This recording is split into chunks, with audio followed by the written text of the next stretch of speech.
Physical quantity ये सब हमने पढ़ना है। Physical quantity any quantity which can be measured. Fundamental quantity 3 है, मास, लेंथ और टाइम।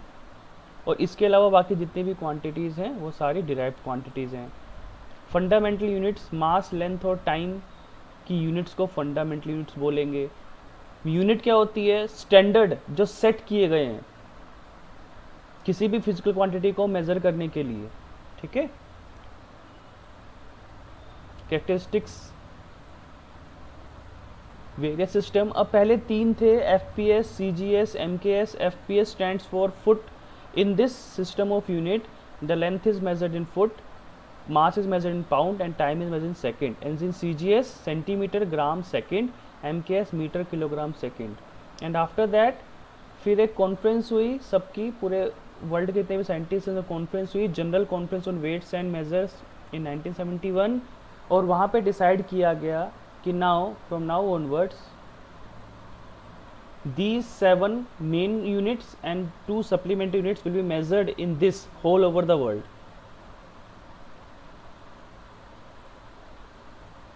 पूरे वर्ल्ड में इस पे मेजर करेंगे हम। इस एक मिनट कोई आया शायद।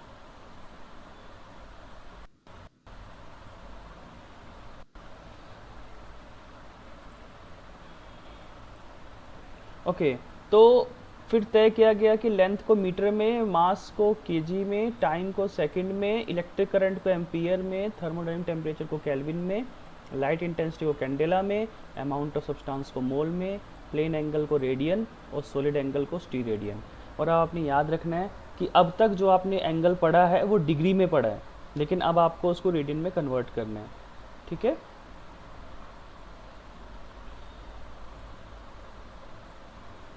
तो ये सब डेफिनेशंस हैं। प्लेन एंगल, सॉलिड एंगल, ये सब हम पढ़ चुके हैं। ये वैल्यूज़ आपको याद रखनी है।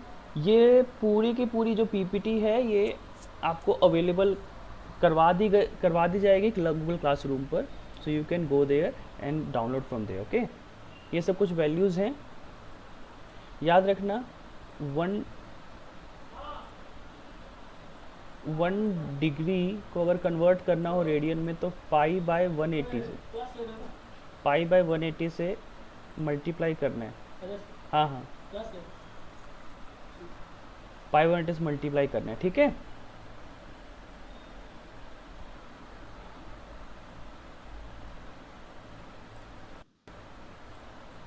मेजरमेंट ऑफ लेंथ, अब 2 तरह से मेज़र कर सकते हैं। अगर आपके पास डिस्टेंस की रेंज 10⁵, अगर आपके पास डिस्टेंस की रेंज 10⁵ टू 10⁻² है तो उसको आप डायरेक्टली मेज़र कर सकते हो by using metre rod, by using vernier calliper, by using screw gauge. But अगर आपके पास इससे ज़्यादा बड़े डिस्टेंस हैं या इससे भी छोटे डिस्टेंस है, अगर आपके पास 10⁻²,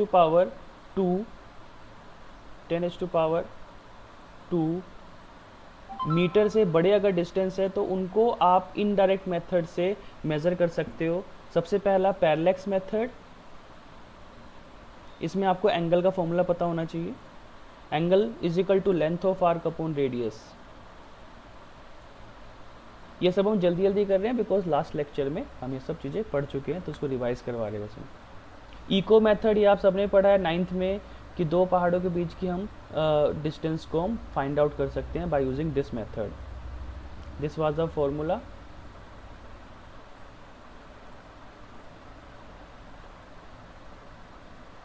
ये वैल्यूज़ भी याद रखनी है आपने। 1 astronomical unit 1 light year. Now आज अब हम शुरू करते हैं मेजरमेंट ऑफ मास। द ऐसा unit of mass is KG. The prototypes of the international standard. बहुत लेट आ रहे हैं बच्चों की। श्रेया बेटा ऐसे एंट्री नहीं मिलेगी फिर नेक्स्ट टाइम से ना, okay. Sorry sir. Okay okay, तो अब हमने किस में मास को मेजर करना है, AMU, ये आपने केमिस्ट्री में पढ़ा होगा, AMU। Can anyone tell me the value of AMU, 1 AMU?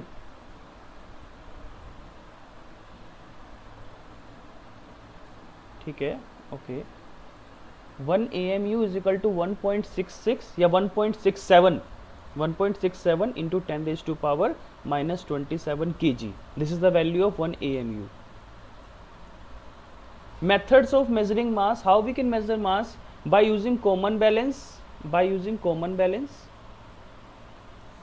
Common balance जो आप जब बाज़ार में जाते हो, बाज़ार में तराजू होता है, ठीक है, आजकल तो इलेक्ट्रॉनिक बैलेंसेस आ चुके हैं, ठीक है। Large masses in the universe like planets, stars etc based on Newton's law of gravitation can be measured by using gravitational method. Gravitational methods होते हैं. The for measurement of small masses of atomic and subatomic particles, बहुत छोटे particles के लिए we make use of mass spectrograph. When you do the higher studies na, you will know about these two methods, but right now in your 11th syllabus you will know about the common balance. Okay.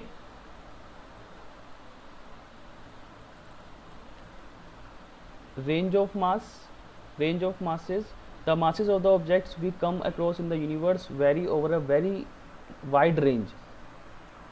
10 raised to power minus 30 kg से 10 raised to power 55 kg of the known universe. Very important point. These may vary from tiny masses of the order of 10 raised to power minus 30 kg of electron. What is the mass of electron? Mass of electron 9 power minus 31 kg. हाँ जी बेटा, good. तो very very small to the huge mass of about 10 raised to power 55 kg of known universe. It is an estimate, it is an estimate that the mass of the whole universe known is 10 raised to power 55 kg. Okay? ये कुछ आपके पास masses हैं, उनकी ranges है, electron का, proton का, uranium का, earth, sun. Okay,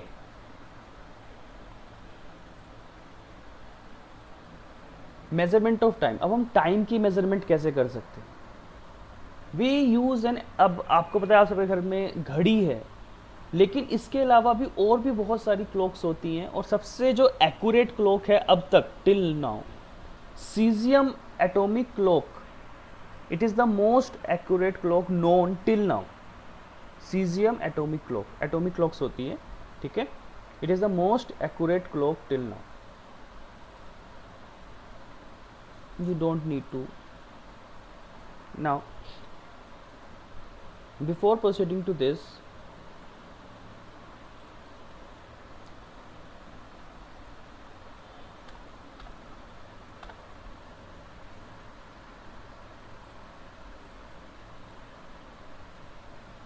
now dimensions of a physical quantity. आप लोगों ने 9th 10th में आप लोगों ने यूनिट्स के बारे में पढ़ा, मास की यूनिट पढ़ी, वेलोसिटी की यूनिट पढ़ी, एक्सेलरेशन की यूनिट पढ़ी, लेकिन यूनिट्स के साथ साथ एक और टर्म होती है जो फिजिकल क्वांटिटी की इंफॉर्मेशन बताती है, that is dimension. What is a dimension? Dimensions, as we know that there are 3 fundamental quantities, mass, length and time. Mass, length and time. So dimension are the powers to which a physical quantity can be expressed in terms of mass, length and time. हम सब ये बोलते हैं, हिंदी बोल रहे हैं इसको, कि हर एक क्वांटिटी मास, लेंथ और टाइम से डिराइव हुई है, that is why they are derived quantities. तो हम उस पर्टिकुलर क्वांटिटी को एक्सप्रेस कर रहे हैं in terms of the powers of mass, length and time, and these are known as dimension. और note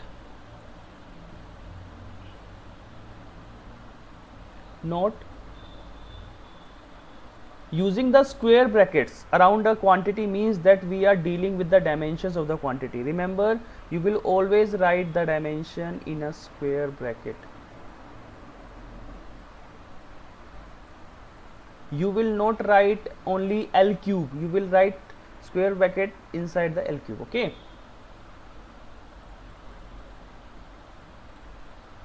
तो dimension of volume are this, dimension of force are this, dimension of energy are this. अब इसको हम देखते हैं. Dimension quantity, dimensional quantity is a physical quantity which has dimension. जिसके पास dimension होती है it is a dimensional quantity. Dimensionless quantity जिसकी कोई डायमेंशन नहीं होती. Dimensional constant, dimensional constant is a constant which has dimension. ऐसा constant जिसकी डायमेंशन होती है like universal gravitational constant, Planck's constant. Dimension less constant जिनकी कोई वैल्यू नहीं होती, ऐसे कांस्टेंट जिनकी कोई वैल्यू या कोई डायमेंशंस नहीं होती. Okay, for example any physical quantity, कोई भी फिजिकल आपके पास any constant quantity like pi, e, 0.385, any natural number 4, 6, 1100. But remember no dimension means 1. इनकी डायमेंशंस 1 होती है, 0 नहीं बोलना आपने. अगर डायमेंशन लेस कॉन्स्टेंट की बात करें तो उसकी डायमेंशन कितनी होगी? 1. 0 नहीं होगी, 1 होगी. ओके, तो आपने 0 पुट नहीं करना है, 1. अगर आपके पास कोई कांस्टेंट क्वांटिटी है इक्वेशन में और आपने उसकी डायमेंशंस पुट करने को बोला जाए तो आपने उसकी जगह 1 लिखना है. ओके, 0 नहीं लिखना. Next, dimensional formulae and dimensional equation. तो ये these are the dimensional formula of volume. An equation obtained by equating a physical quantity with its dimensional formula is called dimensional equation of the quantity. Like this is the dimensional equation. Okay, ये कुछ detail है आपके पास आपको मतलब याद रखने के लिए कि कुछ क्वांटिटीज़ है. मतलब मैं अगर बोलूँ आपको कि आपको मेनली 34 क्वांटिटीज़ हैं आपके सिलेबस में, आपको जिसकी डायमेंशंस आपको लर्न करनी है, लेकिन उनमें से आप अगर 10-15 मेन याद कर लो तो बाकी सबकी आपको हो जाएगी. बिकॉज कुछ की डायमेंशन सेम है, जैसे इम्पल्स और मोमेंटम की डायमेंशन सेम है. Work, energy, torque, moment of force, angular momentum, work, energy, torque, moment of force की डायमेंशन सेम है इन चारों की डायमेंशन. तो आप अगर एक की डायमेंशन याद रखोगे तो इन तीनों की भी आपको याद हो जाएगी. फोर्स की, थ्रस्ट की डायमेंशन सेम है, पावर, लुमिनस फ्लक्स की डायमेंशन सेम है.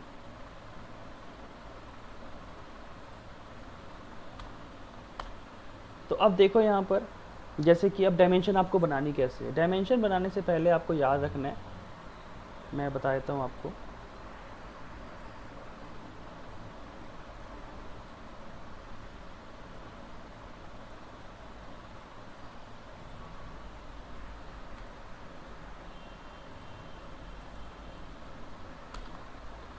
मास की डायमेंशन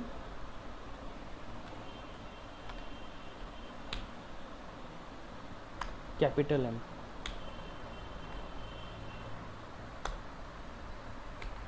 लेंथ की dimension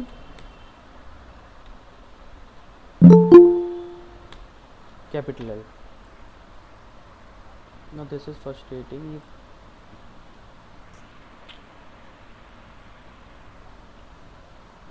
Aditya, you are too late.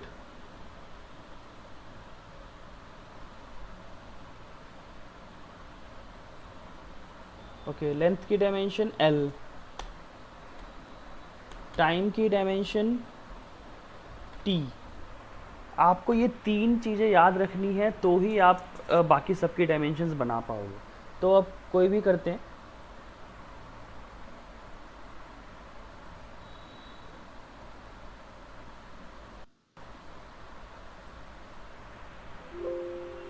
कोई भी डायमेंशंस के क्वांटिटी डायमेंशन निकाल सकते हैं हम. अब देखते हैं हम एरिया. एरिया का फॉर्मूला क्या होता है, आपको फॉर्मूला लर्न होना चाहिए इसका. Length into breadth. अब इसके डायमेंशंस बनाते हैं. इन तीनों में से लेंथ क्या है?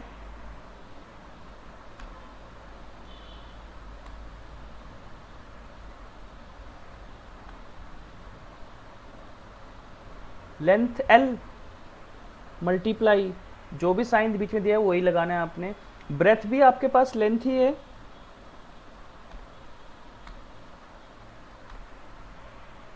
तो L इंटू एल कितना हो जाएगा? अगर बेस सेम हो तो पावर ऐड हो जाती है, 2 raise to power 2 into 2 raise to power 5। 2 raise to power 10 नहीं होगा, powers will add up, 2 raise to power 10, ये गलत है। ओके, पावर ऐड होंगी, इसमें पावर ऐड होंगी तो 2 + 5 7। ओके, तो यहाँ पर पावर ऐड है l की पावर 1, l की पावर 1, तो this will give you l raise to power 2 l square. You can also write this m raised to power 0, l raised to power 2, t raised to power 0. Any term, कोई भी term है उसकी अगर power 0 है, 100 raise to power 0 is equal to 1। किसी भी term की अगर पावर 0 है तो उसकी वैल्यू 1 होगी। ओके, अब एक और क्वांटिटी कर लेते हैं, वॉल्यूम।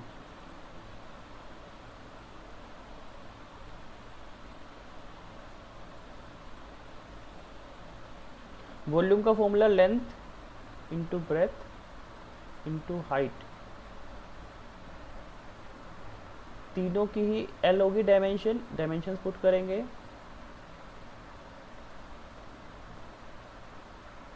हाइट की dimension l,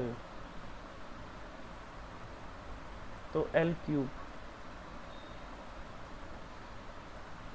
power will add up. Okay, so you will learn these dimensions, and before learning the dimension learn the formulas, because अगर आपको फॉर्मूला लर्न हो गए तो आपको डायमेंशन बनाने में बहुत आसानी होगी।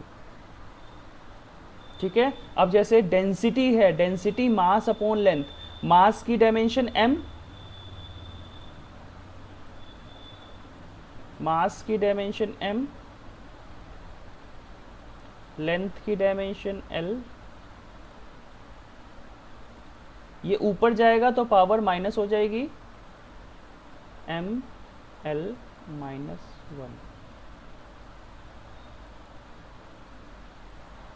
So these will be the dimensions। ये कुछ dimensions है, और speed,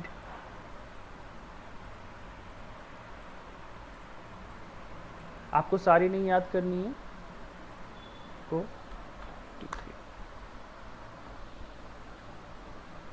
अब